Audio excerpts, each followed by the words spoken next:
Okay, so I'm making just some Jiffy cornbread mix right now. I added 2 eggs and some almond milk already, and I'm just whisking it around here.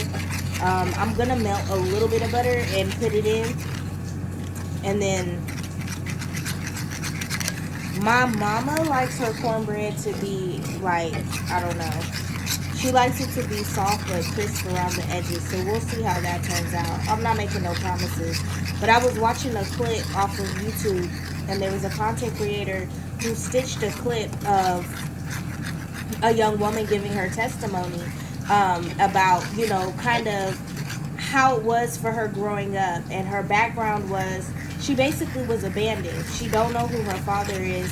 Her mama had decided that she needed a new lease on life, and she was gonna start her life over, just with a whole nother person, and leave behind her existing child and her existing son and her existing other child who she left on them to be raised. So basically you got 3 kids by themselves, they raising themselves, and the young woman goes into her testimony and she starts talking about how she was having sex with older guys at a young age because she needed to have certain things afforded for her. She needed her hair done, she needed clothes for school, she needed, certain things, personal products. Young girls go through changes in their lives and in their bodies, so you need certain personal products to be able to take care of yourself so you can, walk around here sane and fresh and have everything going for you. And to be honest with you, that's why I be talking about it's important for men to fight to be in their children's life. It doesn't matter if it's a boy or a girl, but I feel like it's more crucial when it's a female. Yes, the mama should have never left. She should have never jumped up and abandoned her kids. Like, yeah, I'm going to acknowledge that. That was wrong for that woman to do that. But where was the father? And this is the importance of a father being in a young woman's life. Because when a father is not in his daughter's life, you leave it up to a male figure outside of the family unit and even sometimes outside of the community to dictate to that young woman what her worth is, and it's always going to be predicated upon her sex. If you have something that I want, I'm going to put value on it, and I'm going to tell you what it's worth because I got something that you need, which is resources.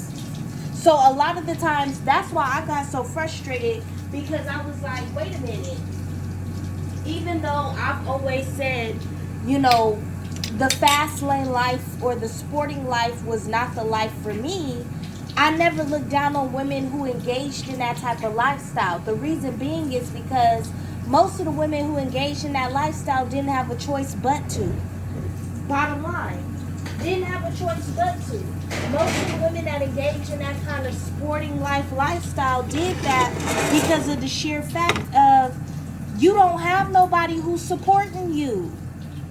Every time you turn around, especially being a young woman of color, anytime you turn around, all you're seeing is somebody complimenting you on your body, somebody talking about your body, and not even that, not even compliments. Sometimes it be straight up, ooh, look at you, you fast, or we give each other derogatory nicknames and call each other booty and shit, and it be like, excuse me, like that young woman, she can't help how her body is developing. She's more than her assets, okay?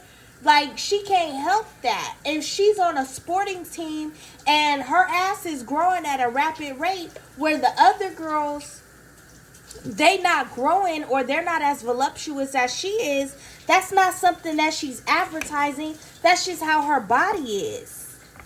And we over sexualize young women. We over sexualize young men in the black community.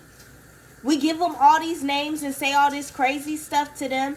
And we make them feel a certain type of way. And it's like, no. Where are the fathers at? Her mama was dead ass wrong for what she did and leaving her hanging out there. But when you are a man and you leave your daughter to the vices of the world, you allow the world to dictate to your daughter what exactly it is that she is value that she is worth. What exactly it is that she's worth. You let the world determine that. That's not something that you necessarily are teaching her or instilling in her. You have to fight to be in your kid's life. You got to fight to be in your daughter's life. You got to fight to be in your son's life. You can't just sit up there and let any old thing happen.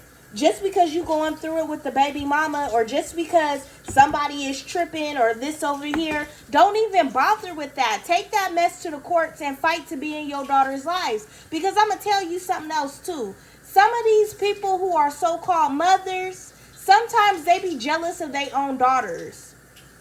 I'm going to be real with you. Some of these women, because when you make another human being, that other human being is 50% your DNA and 50% somebody else's DNA. And you might have something happen where your child is a better person than you. Your child is a better human than you genetically. Your child might be naturally athletic. Your child might be intellectually smart, capable, sound, anything. And a lot of these so-called mothers, they a lot of the times will be jealous of their own child. They will say derogatory things towards their child because they mad at what's going on with the father. The child ain't got nothing to do with that. Some of these mothers throw their daughters out at a young age to the wolves because they know now you ain't got no support system. You think you a grown woman? You gonna have to go out there and get it like a grown woman. And that's straight up vindictiveness. How you gonna sit up there and throw your daughter out to the wolves knowing that in order for her to get from one end to the next, she gonna have to sell her punani and put herself out there so that she can even be able to survive. Now you want to run around and get on the phone and talk on the phone with all your relatives and talk about she a hoe, she a this, she a that. You threw her out at a young age. It's plenty of young women who have been out of the house living with neighbors, friends, all kinds of things at the age of 15, 16 years old. In this young lady's testimony, her mama straight up left her on her sister, or her older sister. And her older sister, basically inherited kids that she didn't even ask for, but was doing the best that she could with what she had. And decided, hey, I'm going to take care of my two younger siblings the best way I can. So it's like, what are we really doing here as a community? When we really talk about it and when we really look at it at the bottom line, at the end of the day and at the beginning of the sentence, if you are not in your child's life, if you are not in your daughter's life, you might have had a child with somebody who is so hateful and vindictive that they decided to throw your child to the wolves. A lot of men take it for granted that because they had a child with a woman, that's the best parent. Even the judicial system incorrectly states or incorrectly infers that just because it's a woman, that's the best parent that's for the child.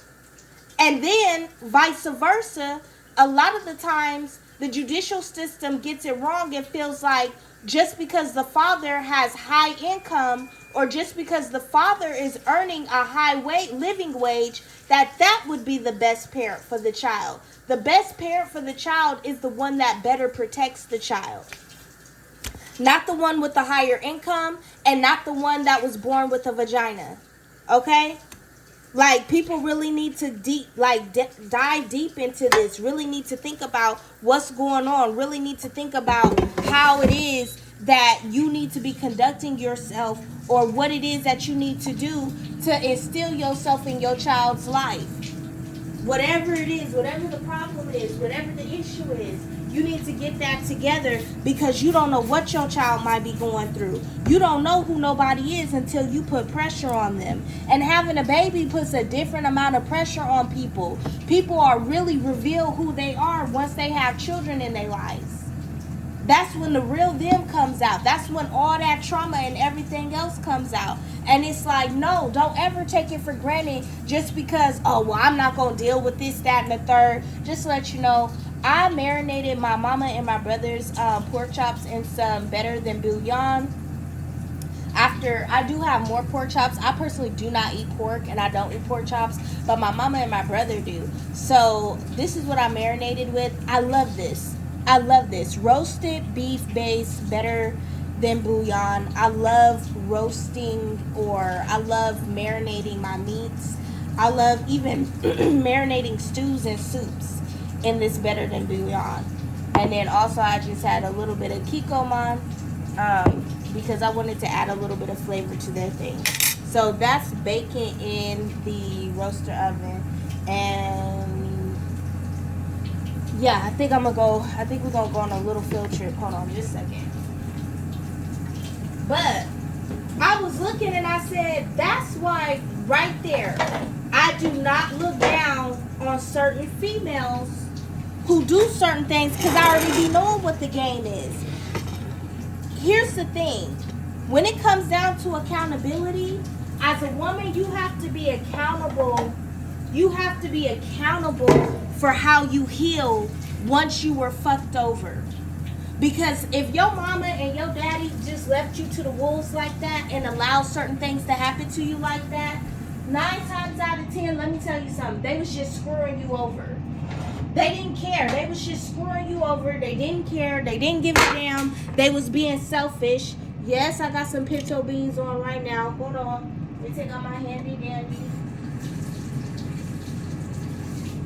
They didn't care. They was just being selfish.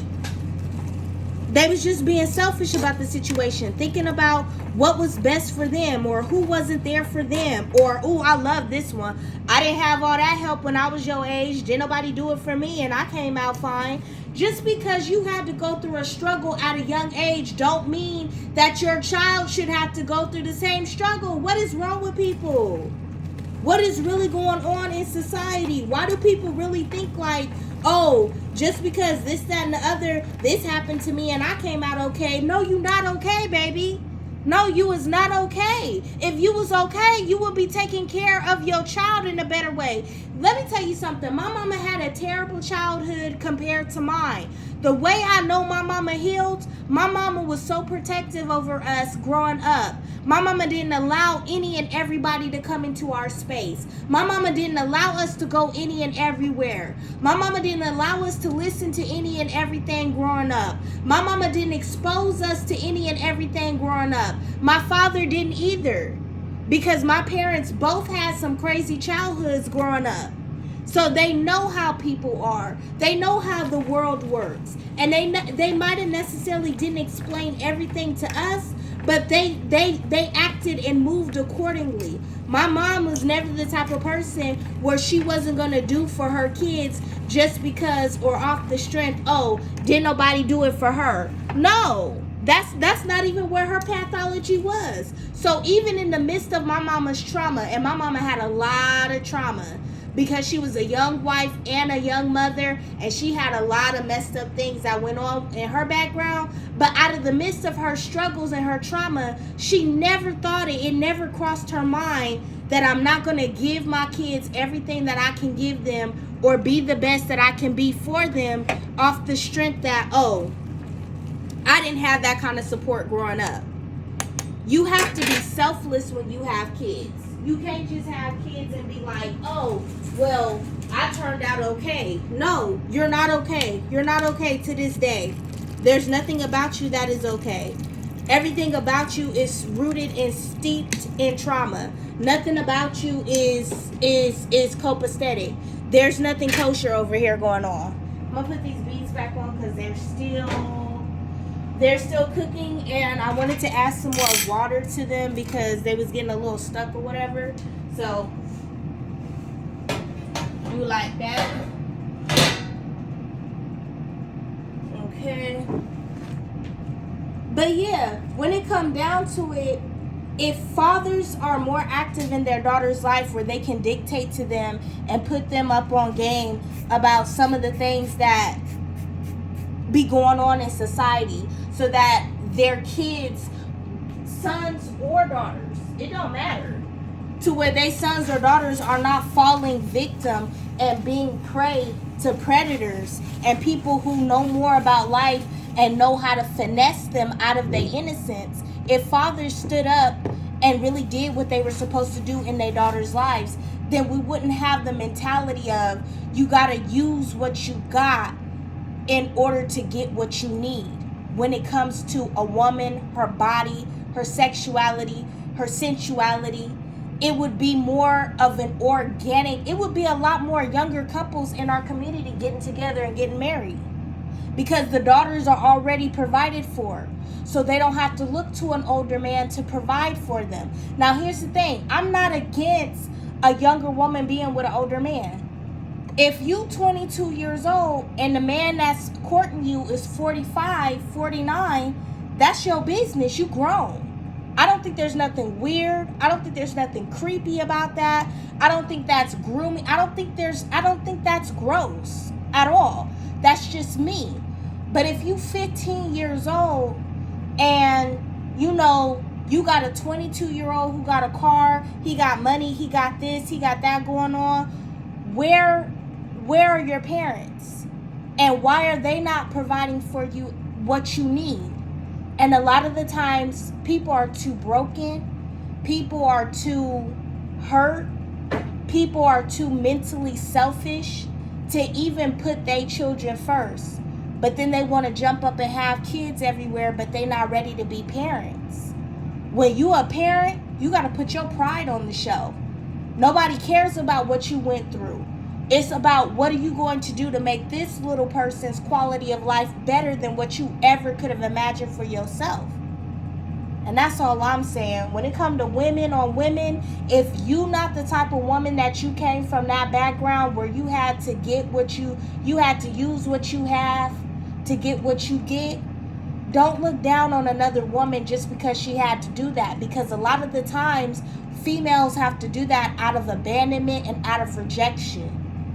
And if you the type of female where you had to get it how you was living, don't get into the mindset that you can just bully, talk down, or tear down another woman because she didn't have the same background as you. That's a trick of the enemy.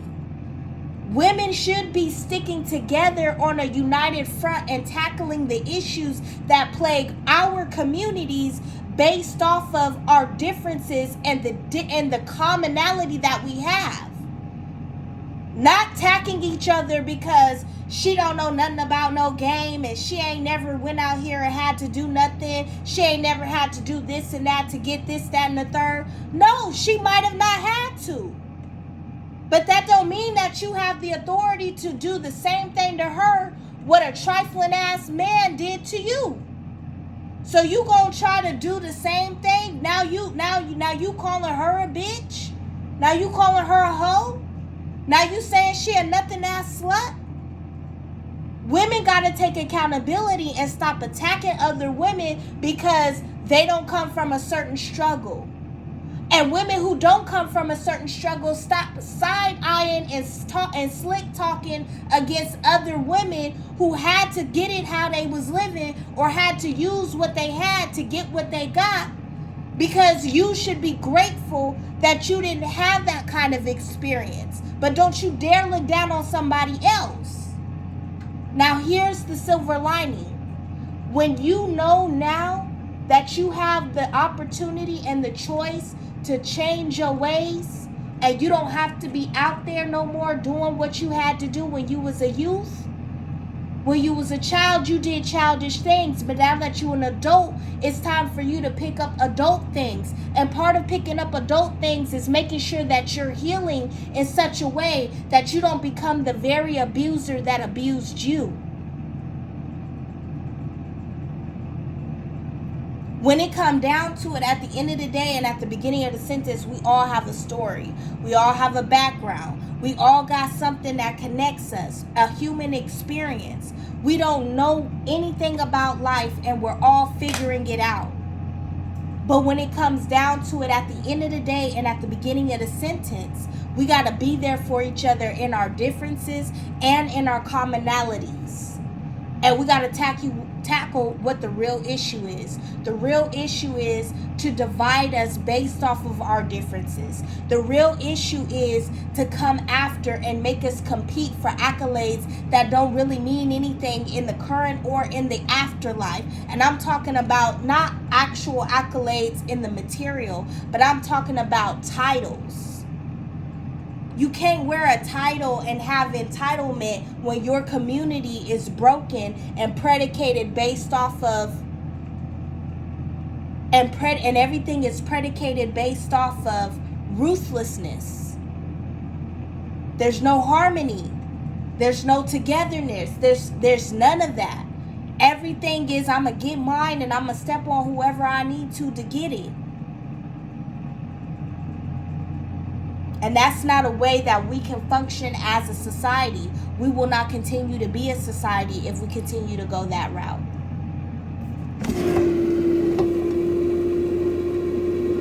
It's looking good. I really don't want it to be overcooked. Obviously, I don't want it to serve anything that's undercooked because it is pork.